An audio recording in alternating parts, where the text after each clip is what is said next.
Chapter 3. Where to host your party. Have you ever been to a Barty? You probably have, even if you're not familiar with the word. A Barty is a birthday party or other special event held at a bar. Whenever I get invited to a Barty, a little piece of me dies inside. I feel like the good luck leprechaun of party hosting has just lost his pot of gold. A Barty is the enemy. Here are some of the reasons why a Barty is a major missed opportunity. They're noisy, so it's hard to talk. You can't control the aesthetics of the space or who is allowed in. Ordering drinks is transactional, the opposite of welcoming. Barties usually lack clear structure and rules. Crowded bars can inhibit connecting. We miss out on making new friends and strengthening relationships with the people we know. Many people are tempted to throw parties at a bar because it seems so easy. Resist this temptation. Host your first party at a venue where you feel confident and can control as many variables as possible. Why you should host at home. The best place to host your party is at your home. Your house or apartment is instantly personal. It's a chance to break out of your work and online identity. When you invite people into your home, you offer them the chance to visit your personal space.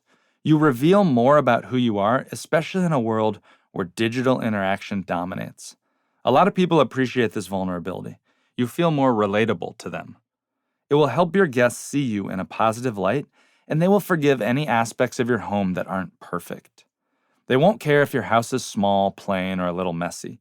They're coming to your party to enjoy themselves and to meet new people, not to pass judgment on your dust bunnies. Host your party in your own house or apartment because you'll have more confidence in your own space. You can control variables like noise levels and costs. Your guests will appreciate you more because of how intimate and generous it feels. There's an illustration here. See www.party.pro/illustrations. The caption says, "Host your party at home for these reasons. The crown is optional." It's a picture of me standing on a table. Common objections to hosting at home. When I suggest hosting a cocktail party at home, many people resist the idea. Some live far away from friends and worry that no one will make the effort to come to their event. Others worry their kid's playroom is messy, their guest bedroom isn't finished, they don't have the right furniture in the dining room, or their apartment is too small. If you feel this way, your concerns are normal. But the location, size, and state of your home aren't as big of a deal as you think. People aren't going to judge you harshly if your home is a little cluttered or you don't have a huge fancy apartment. Guests are more likely to appreciate your authenticity. You'll have more confidence, too, being in your own space. You'll build relationships better and faster, and you'll set yourself apart when you host at home.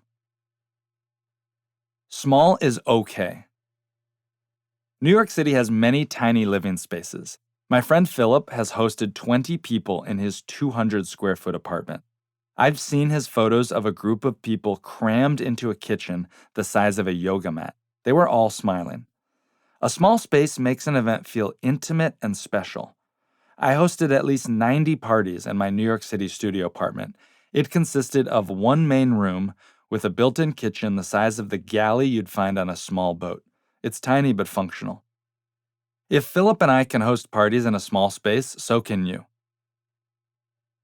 Party People in Action, Danielle Schulz, ballet dancer at the Metropolitan Opera in Brooklyn, New York.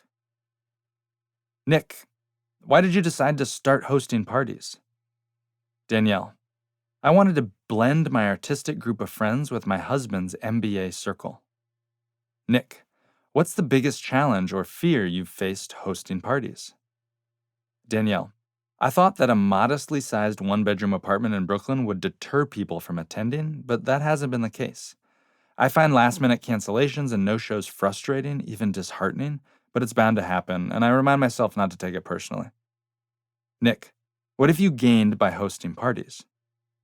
Danielle, hosting these parties is all about connecting and nurturing relationships for me. One of the best compliments I received after a party was, for 2 whole hours, I didn't see a single person break out their phone. Everyone was enthralled in conversation and truly connected with one another. I've also used these parties to practice and increase my confidence in facilitating group interaction and making more corporate connections for my business. Nick, do you have any advice for new hosts? Danielle, I was nervous about the name tags. To help ease the awkwardness, I had guests write their favorite food underneath their name. This created a built-in icebreaker and made it feel more fun. People love talking about food. When hosting at home isn't possible. For 95% of the people I've advised, hosting at home is a realistic option despite their initial objections. For the other 5%, it simply isn't. Here's why. A family member requires care at home, which makes it complicated to invite a lot of people over. They do not have an elevator and they want their parties to be wheelchair accessible. They live with unfriendly roommates or in a multifamily situation. It makes it hard to know when the house will be free. You can still throw parties even if hosting at home is not a possibility. The easiest and most common solution is to find a friend or colleague who will let you use their home for your party. Other options include a park, a library or community center, your apartment or neighborhood commons space or game room, your office. Ding! Party pro tip. Name tags are especially important when you're hosting an event outside your home. In a shared space, name tags become a visual unifier for your group. They'll make it easier to identify your guests. See more tips and tricks for hosting outside your home, including additional venue ideas at www.party.pro/venues, VENUES. Nia's story, Bloody Marys and Brunch.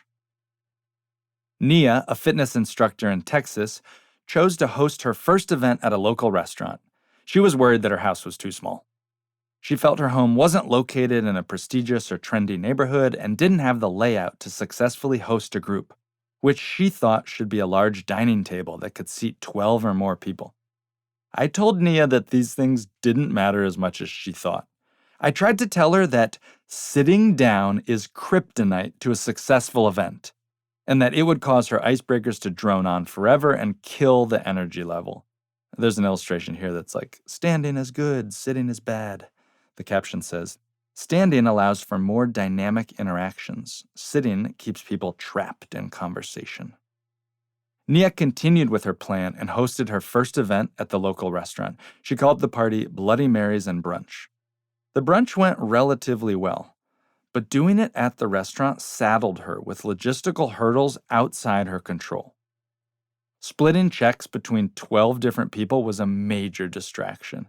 It prevented the event from ending on a high note. The room was noisy. It was hard to hear people at normal conversation levels.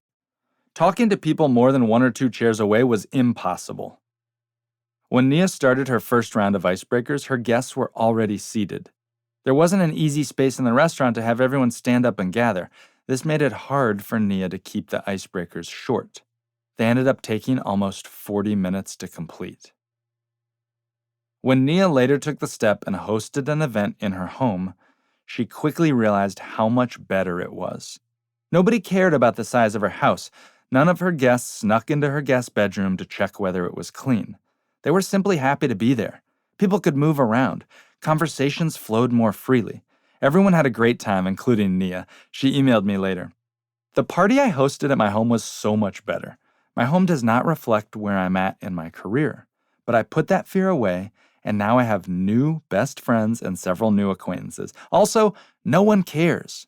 There are so many people with bigger and better decorated homes who don't have the confidence to host. People look up to those who host.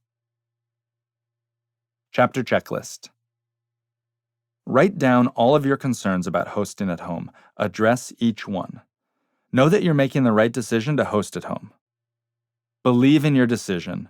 Recommit to your party date and have confidence that you're doing the smart thing by hosting at home. If you're unable to host at home, try partnering with a friend who will let you use their space, or host your party at a park, library, community center, or office. See www.party.pro/venues for more resources.